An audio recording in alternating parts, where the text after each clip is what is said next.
ইমাম হুসাইন রাদিয়াল্লাহু তাআলা আনহুর যে ঘোড়াটি ছিল সেই ঘোড়াটির নাম কি আপনি জানেন?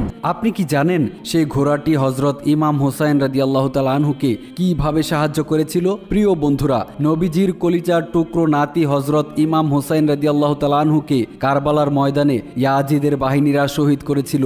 আর সে সময় ইমাম হুসাইন রাদিয়াল্লাহু তাআলা আনহুর সেই ঘোড়া, যার নাম ছিল জুলজানা ইমাম হুসাইন রাদিয়াল্লাহু তাআলা আনহুকে বিভিন্নভাবে সাহায্য করেছিল।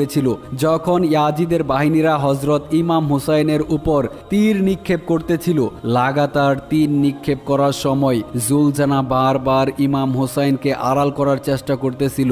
সেই জুলজানা ঘোড়াটির গায়ে অসংখ্য তীর বিদ্ধ হয়। এরপরও জুলজানা নিজের প্রাণের বিনিময় হলেও ইমাম হুসাইনকে রক্ষা করার চেষ্টা করেছিল। প্রিয় বন্ধুরা, জুলজানার জন্য একটি লাইক করে দিয়ে চ্যানেলটিকে সাবস্ক্রাইব করে রাখুন। ইমাম হুসাইন রাদিয়াল্লাহু তাআলা